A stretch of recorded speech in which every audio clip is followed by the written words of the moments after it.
says anger must come from judgment. Judgment is the weapon I would use against myself to keep the miracle away from me. Father, I want what goes against my will, and do not want what is my will to have. Straighten my mind, my Father. It is sick, but you have offered freedom, and I choose to claim your gift today. And so I give all judgment to the one you gave me to judge for me. He sees what I behold, and yet he knows the truth. He looks on pain, and yet he understands it is not real. And in his understanding, it is healed. It's so powerful. He gives the miracles my dreams would hide from my awareness. Let him judge today. I do not know my will, but he is sure it is your own.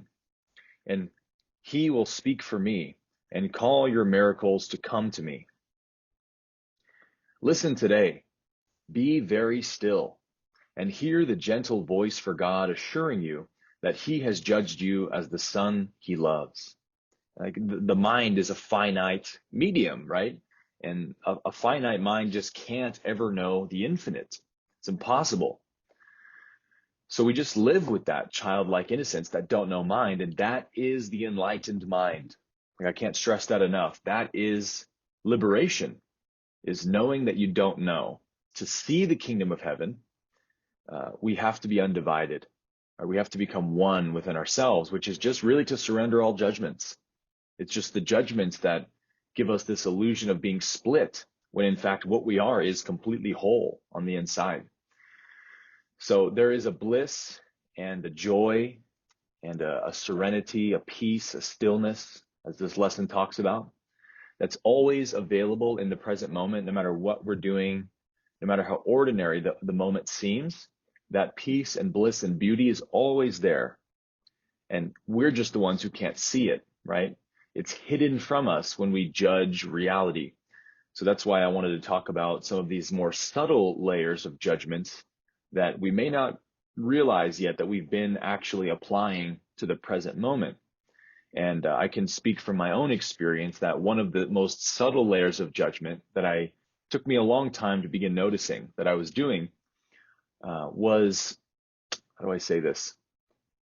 Always overlooking the ordinariness of the present moment for the sake of wanting a transcendent experience, a peak experience, a mystical moment.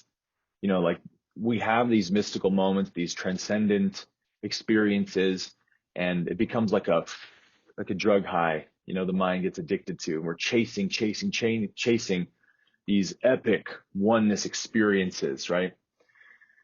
And once we have some of these epic oneness experiences, it becomes all the mind wants, because it feels like that moment enhanced me, right? Now I have a story. I can tell people a special story about a mystical experience I had that people go, wow, you must be so spiritual to have had that moment. And the mind gets attached, right? And so when that happens, the mind naturally starts applying this default mode judgment that this present moment, because it isn't a peak experience, it's less valid, right? It's less divine. It's less beautiful. It's less whatever.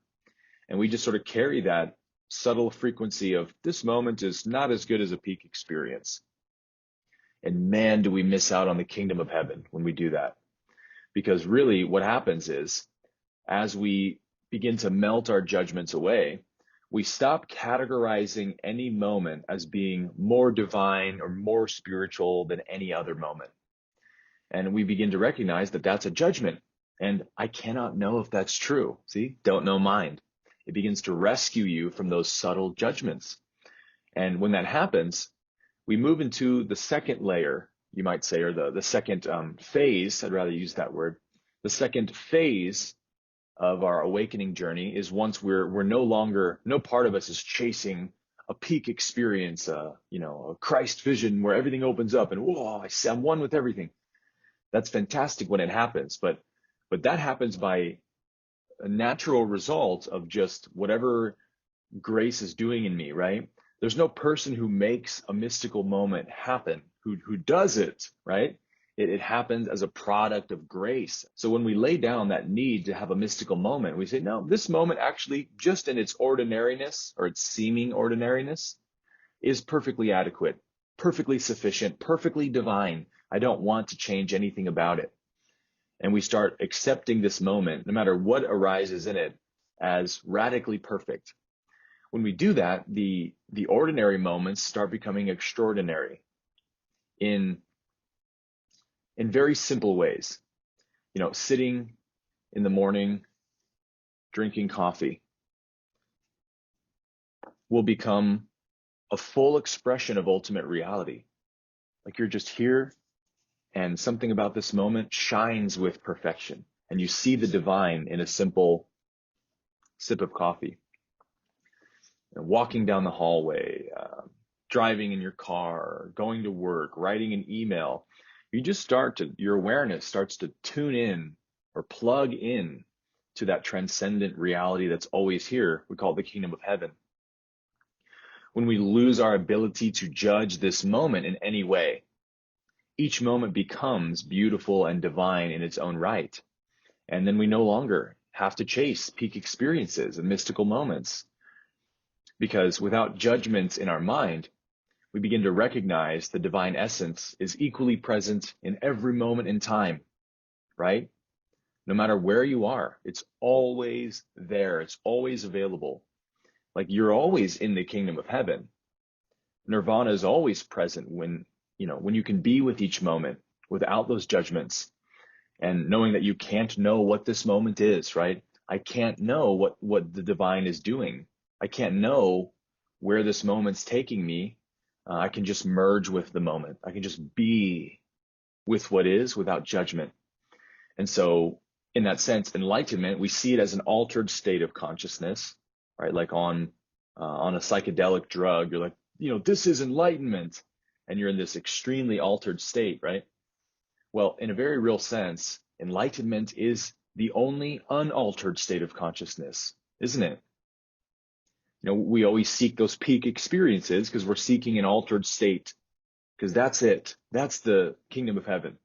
And kingdom of heaven's an unaltered state of consciousness. We only seek it because we're judging the ordinary flow of life as being not special, not great, not that divine, not that exciting. So we chase a peak. But I love how this lesson says, he gives the miracles my dreams would hide from my awareness. That's it.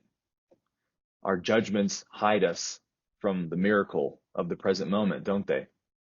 And that's what this lesson is really pointing to, I think, that judgment is a weapon I use against myself to keep the miracle away from me. So, wow, see how crafty the ego is.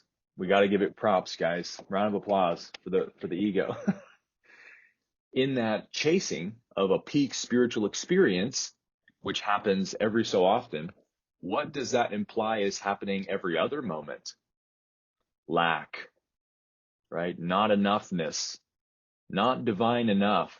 So because it gets you to accept that a peak experience is better than an ordinary one, then now you're overlaying a subtle judgment on every present moment. Not enough, lack. And so you miss out on those miracles that are happening second by second. You miss out on the beauty of the absolutely ordinary because you realize there is no ordinary in reality. That's a judgment, right? It's all the divine perfection expressing itself. Everything is an expression of the inexpressible, right? How beautiful is that? So when you see that that's available, that's what you want, right? You want to get rid of these judgments. You want to get rid of the division in yourself. And to a larger point, maybe even more importantly, when I get rid of the division in myself, I become a manifestation of unity on earth, right? Like when I get rid of the division in myself, my judgments of reality and life, I literally leave the state of consciousness that's plaguing this planet right now of judgment, not enoughness, lack. That's what everyone's thinking about reality. So it's like I heal reality of a little bit of the damage that our collective consciousness is doing to it. Hypothetically speaking, of course, I leave the insanity that's happening and I enter the kingdom of heaven. And as each one of us, becomes a shooting star that leaves that realm of judgment and enters the kingdom of heaven, we make the kingdom, the awareness of oneness, more available on earth. Like, that's the greater gift of non-judgment, isn't it? So it's a gift I give myself and a gift I give everyone else at the same time. It's like just incredibly beautiful. So visualize yourself right now taking those keys from God's hand and placing that key in the center of your chest, in the heart chakra, unlocking that door and opening it to reality. Seeing that green ray energy we began with shining forth from your heart, illuminating all that is with the awareness of perfect oneness.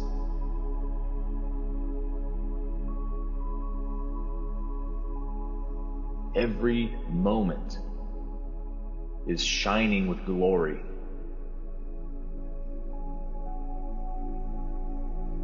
Like God said to Moses at the burning bush, take the sandals off your feet, for the place you stand is holy ground. These sandals are judgments that we wear, a boundary of judgments we keep to protect us from really, truly merging with this moment.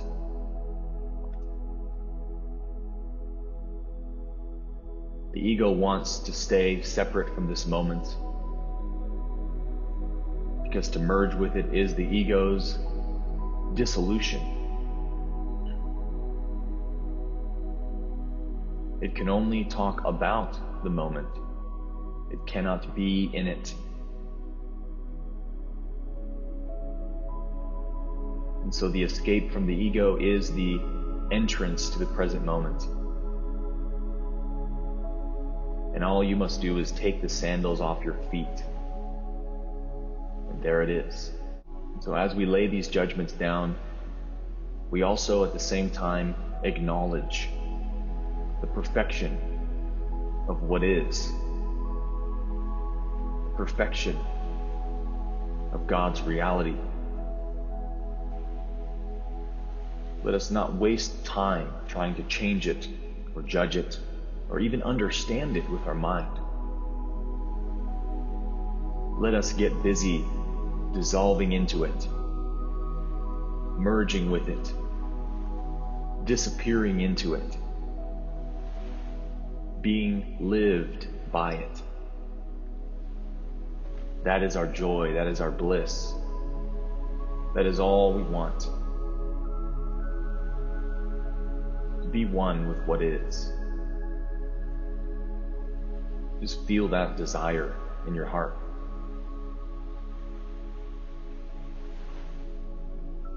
That desire to be one with what is always will become the spearhead that breaks through the illusion, the division in your mind.